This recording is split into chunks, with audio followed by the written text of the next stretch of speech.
Away, Children by Edith Nesbit. Chapter 4. The Engine Burglar. What was left of the second sheet in the Brunswick black came in very nicely to make a banner bearing the legend, "She is nearly well, thank you." And this was displayed to the Green Dragon about a fortnight after the arrival of the wonderful hamper. The old gentleman saw it and waved a cheerful response from the tree. And when this had been done, the children saw that now was the time that they must tell Mother what they had done when she was ill. And it did not seem nearly so easy as they thought it would be, but it had to be done, and it was done.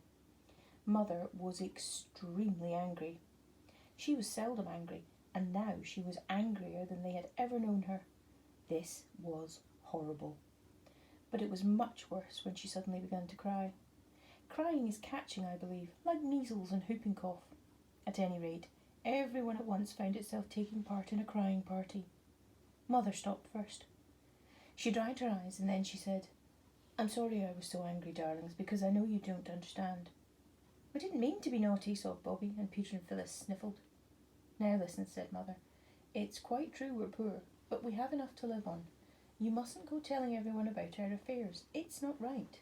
And you must never, never, never ask strangers to give you things. Now always remember that, won't you?" They all hugged her and rubbed their damp cheeks against hers and promised that they would. "And I'll write a letter to your old gentleman. I shall tell him that I didn't approve. Oh, of course I shall thank him too for his kindness. It's you I don't approve of, my darlings, not the old gentleman. He was as kind as ever he could be. And you can give the letter to the station master to give him, and we won't say any more about it." Afterwards, when the children were alone, Bobby said, "Isn't Mother splendid? You catch any other grown-up saying they were sorry when they had been angry?" "Yes," said Peter, "she is splendid, but it's rather awful when she's angry." "She's like Avenging and Bright in the song," said Phyllis. "I should like to look at her if it wasn't so awful. She looks so beautiful when she's really downright furious." They took the letter to the station master. "I thought you said you hadn't got any friends in London," said he. "We made him since," said Peter. "But he doesn't live hereabouts?" "No, we just know him on the railway." Then the station master retired to that sacred inner temple behind the little window where the tickets are sold, and the children went down to the porter's room and talked to the porter. They learned several interesting things from him, among others that his name was Perks, that he was married and had 3 children, and that the lamps in the front of engines are called headlights, and the ones at the back tail lights. "And that just shows," whispered Phyllis, "that trains really are dragons in disguise, with proper heads and tails." It was on this day that the children first noticed that all engines are not alike. "Alike?" said the porter, whose name was Perks. "Nor love you no, miss, they are no more alike than what you and me are. That little un without a tender has just went by now all on her own. That was a tank, that was. She's off to do some shunting t'other side of Maidbridge. That's as might be you, miss. Then there's goods engines, great strong things with 3 wheels each side, joined with rods to strengthen 'em, as it might be me. Then there's mainline engines, as might be this here young gentleman when he grows up and wins all the races at his school, so he will. The mainline engine, she's built for speed as well as power. That's 1 to the 9:15 up. The Green Dragon," said Phyllis. "We call her the Snail, miss, among ourselves," said the porter. "She's not further behind, and nor any train in the line." "But the engine's green," said Phyllis. "Yes, miss," said Perks. "So is a snail some seasons of the year." The children agreed as they went home to dinner that the porter was most delightful company. The next day was Roberta's birthday. In the afternoon she was politely, but firmly, requested to get out of the way and keep there till tea time. "You aren't to see what we're going to do till it's done. It's a glorious surprise," said Phyllis. And Roberta went out into the garden all alone. She tried to be grateful, but she felt she would much rather have helped in whatever it was than to have to spend her birthday afternoon by herself, no matter how glorious the surprise might be. Now that she was alone and had time to think, one of the things she thought of most was what Mother had said in one of those feverish nights when her hands were so hot and her eyes so bright. The words were, "Oh, what a doctor's bill there'll be for this." She walked round and round the garden, among the rose bushes that hadn't any roses yet, only buds, and the lilac bushes, the syringias, the American currants, and the more she thought of the doctor's bill, the less she liked the thought of it. and presently she made up her mind. She went out through the side door of the garden and climbed up the steep field to where the road runs along by the canal. She walked along until she came to the bridge that crosses the canal and leads to the village, and here she waited. It was very pleasant in the sunshine to lean one's elbows on the warm stone of the bridge and look down at the blue water of the canal. Bobby had never seen any other canal except the Regent's Canal, and the water of that is not pretty at all. And she had never seen any river at all except the Thames, which would also be all the better if its face was washed. Perhaps the children would have loved the canal as much as the railway, but for two things. One was that they had found the railway first, and on that first wonderful morning, when the house and the country and the moors and the rocks and the great hills were all new to them. They had not found the canal till some days later. The other reason was that everyone on the railway had been kind to them. The station master, the porter, and the old gentleman who waved. And the people on the canal were anything but kind. The people on the canal were, of course, the bargees, who steered the slow barges up and down, or walked beside the old horses that trampled up the mud of the towing path and strained at the long tow ropes. Peter had once asked one of the bargees the time, and had been told to get out of that, in a tone so fierce that he did not stop to say anything about his having just as much right on the towing path as the man himself. Indeed, he did not even think of saying it till some time later. Then another day, when the children had thought they would like to fish in the canal, a boy in a barge threw lumps of coal at them, and one of these hit Phyllis on the back of the neck. She was stooping down to tie up her bootlace, and although the coal hardly hurt at all, it made her care not very much about going on fishing. On the bridge, however, Roberta felt quite safe, because she could look down on the canal, and if any boy showed any meaning to throw coal, she could duck behind the parapet.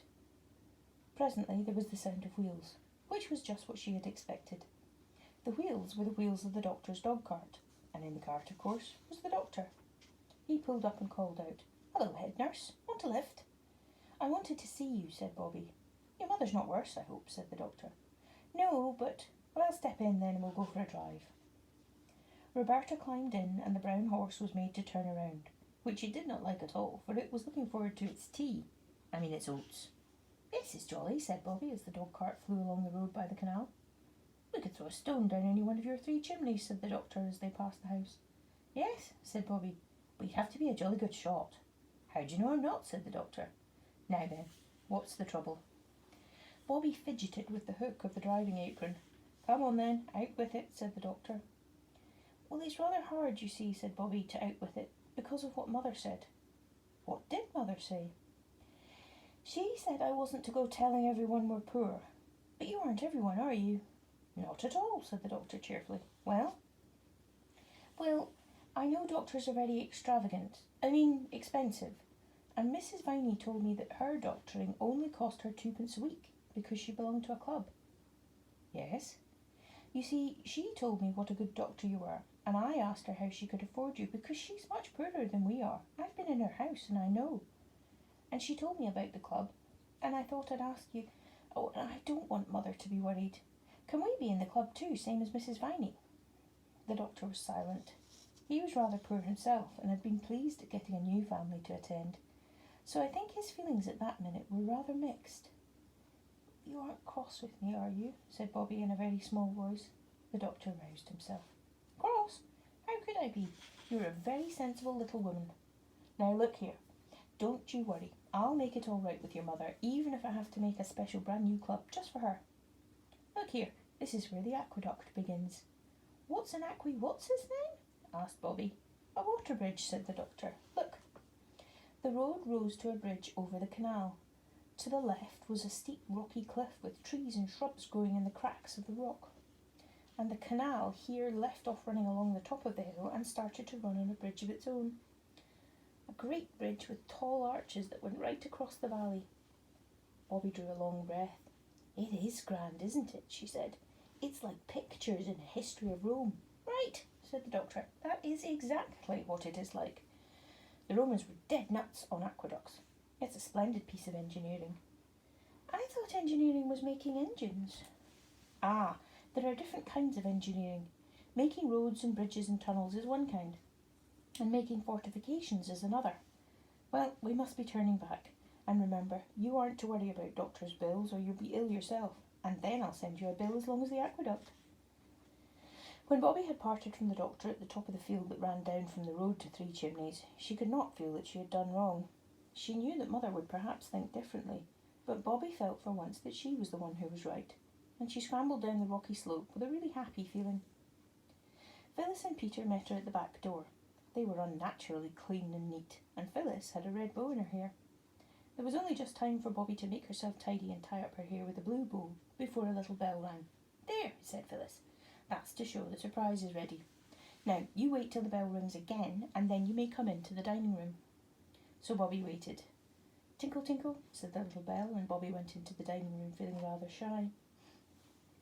Directly she opened the door, she found herself, as it seemed, in a new world of light and flowers and singing. Mother and Peter and Phyllis were standing in a row at the end of the table. The shutters were shut, and there were 12 candles on the table, one for each of Roberta's years. The table was covered with a sort of pattern of flowers, and at Roberta's place was a thick wreath of forget-me-nots and several most interesting little packages. And Mother and Phyllis and Peter were singing. Roberta knew that Mother had written the words on purpose for her birthday. It was a little way of Mother's on birthdays.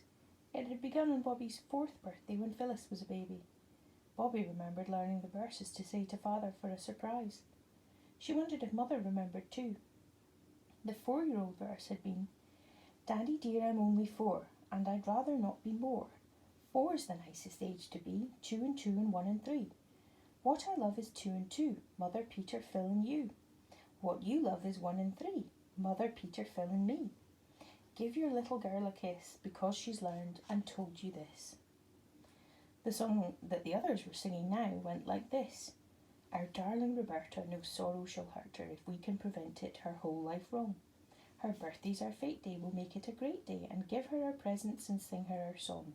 May pleasures attend her, and may fate send her the happiest journey along her life's way. With skies bright above her, and dear ones to love her, dear Bob, many happy returns of the day." When they had finished singing, they cried, "3 cheers for our Bobby," and gave them very loudly. Bobby felt exactly as if she were going to cry. You know that odd feeling in the bridge of your nose and the prickling in your eyelids? But before she had time, they were all kissing and hugging her. "Now," said Mother, "look at your presents." They were very nice presents.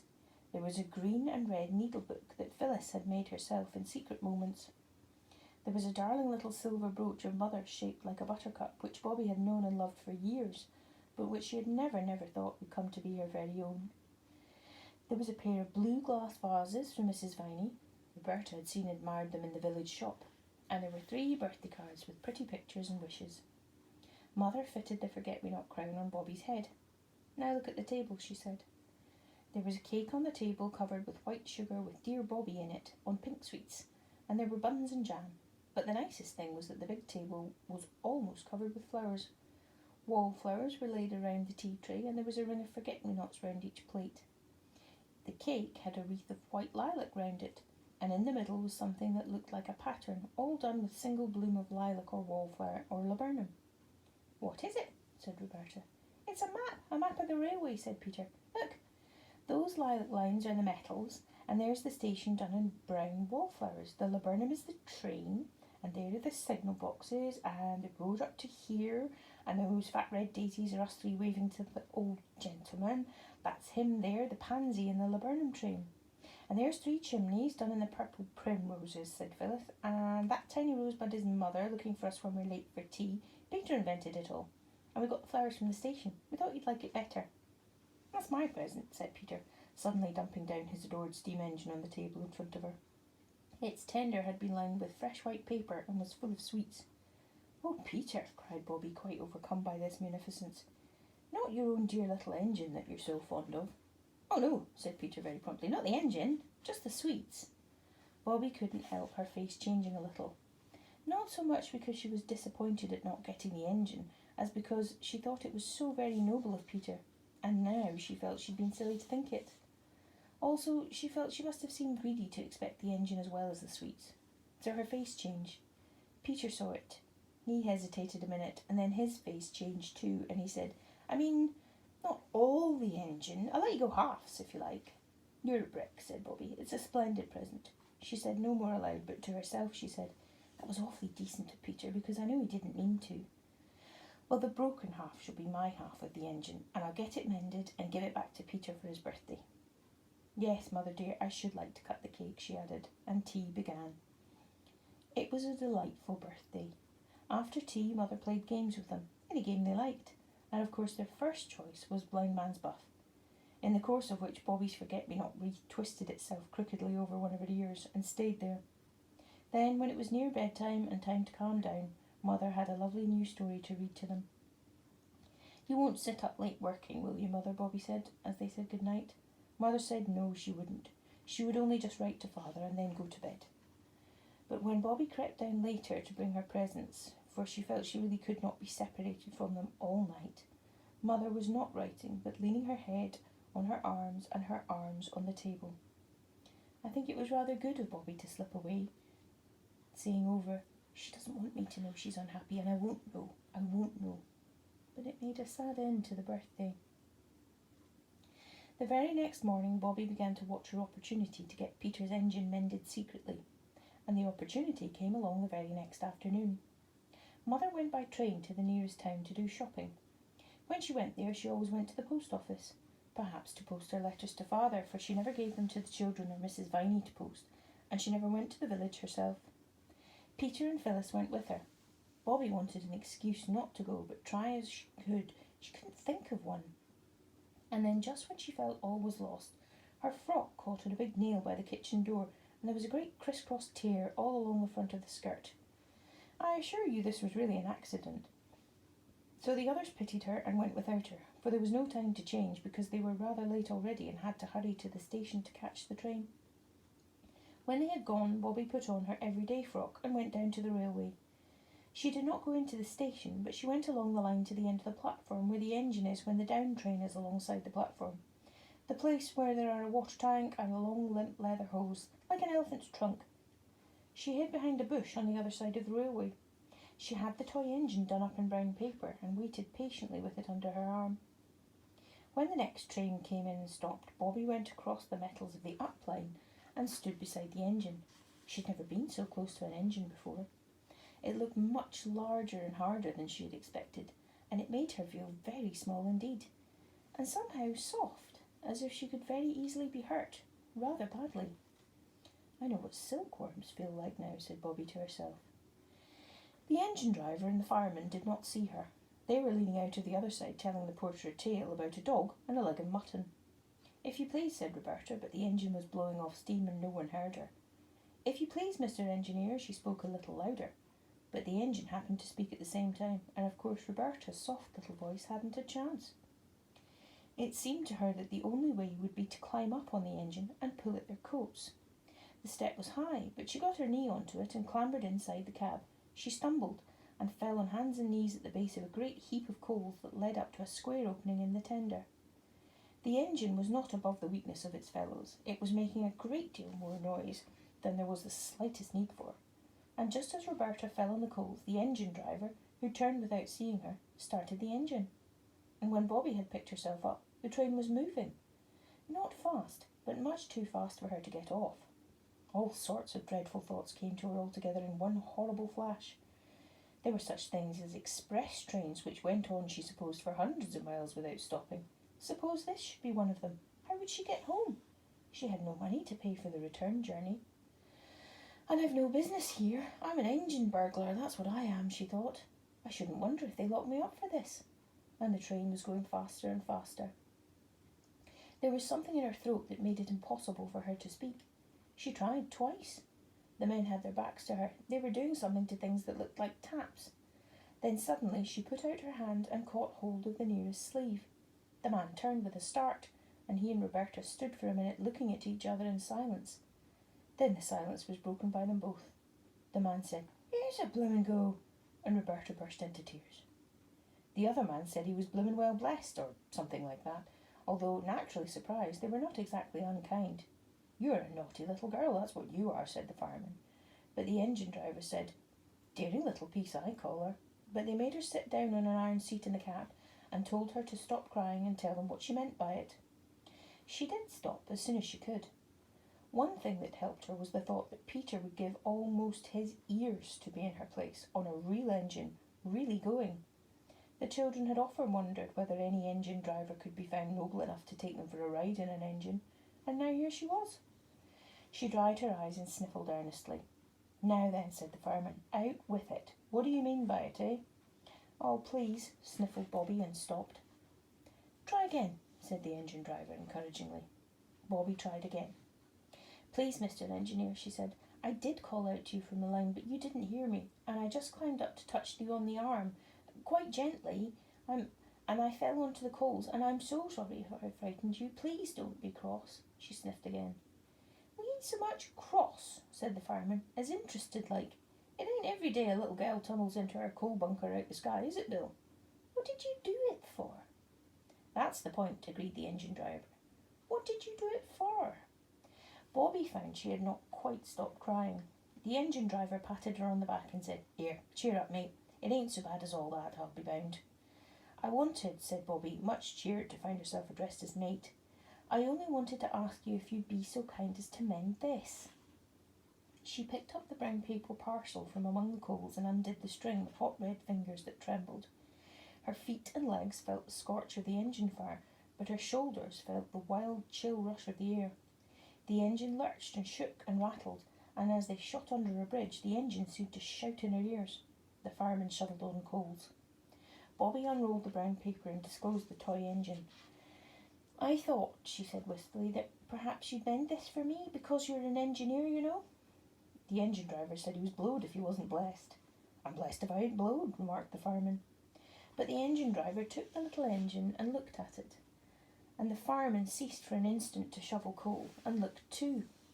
"It's like your precious cheek," said the engine driver. "Whatever made you think we'd be bothered tinkering with penny toys?" "Oh, I didn't mean it for precious cheek," said Bobby. "Only everybody that has anything to do with the railways is so kind and good. I didn't think you'd mind." "You don't really, do you?" she said, for she had seen a not unkindly wink pass between the two. "My trade's driving of an engine, not mending her, especially size of engines as this here," said Bill. "And how are we going to get you back to your sorrowing friends and relations and all be forgiven and forgotten?" "If you put me down the next time you stop," said Bobby firmly, although her heart beat fiercely against her arm as she clasped her hands, "and lend me the money for a third-class ticket, I'll pay you back, honour bright. I'm not a confidence trick like in the newspapers, really I'm not." "You're a little lady every inch," said Bill, relenting suddenly and completely. "We'll see you get home safe. And about this engine, Jim, ain't you got any apparel as can use a soldering iron? Seems to me that's about all this little bounder wants doing." "That's what father said Bobby eagerly. "What's that for?" She pointed to a little brass wheel that he turned as he spoke. "That's the injector." "In what?" "Injector, to fill up the boiler." "Oh," said Bobby, mentally registering the fact to tell the others. "That is interesting." "And this here is the automatic brake," Bill went on, flattered by her enthusiasm. "You just move this here little handle, do it with one finger you can, and the train jolly soon stops. That's what they call the power of science in the newspapers." He showed her two little dials like clock faces, told her how one showed how much steam was going, and the other showed if the brake was working properly. By the time she had seen him shut off steam with a big shining steel handle, Bobby knew more about the inside working of an engine than she had ever thought there was to know, and Jim had promised that his second cousin's wife's brother should solder the toy engine, or Jim would know the reason why. Besides all the knowledge she had gained, Bobby felt that she and Jim and Bill were now friends for life, and that they had wholly forgiven her for stumbling uninvited into the sacred coals of their tender. At Stacklepool Junction she parted from them with warm expressions of mutual regard. They handed her over to the guard of a returning train, a friend of theirs, and she had the joy of knowing what guards do in their secret fastnesses, and understood how when you pull the communications cord in railway carriages, a wheel goes round under the guard's nose and a loud bell rings in his ears. She asked the guard why his van smelt so fishy, and learned that he had to carry a lot of fish every day, and that the wetness in the hollows of the corrugated floor had drained out all boxes full of plaice and cod and mackerel and soles and smelts. Bobby got home in time for tea, and felt as though her mind would burst with all that had been put into it since she parted from the others. How she blessed the nail that had torn her frock. "Where have you been?" said the others. "To the station, of course," said Roberta. but she would not tell a word of her adventures until the day appointed, when she mysteriously led them to the station at the hour of the 3:19's transit and proudly introduced them to her friends, Bill and Jim. Jim's second cousin's wife's brother had not been unworthy of the sacred trust imposed on him. The toy engine was literally as good as new. "Goodbye, goodbye," said Bobby just before the engine screamed its goodbye. "I shall always, always love you, and Jim's second cousin's wife's brother as well." As the children went home up the hill, Peter hugging the engine, now quite its old self again, Bobby told with joyous leaps of the heart the story of how she had become an engine burglar.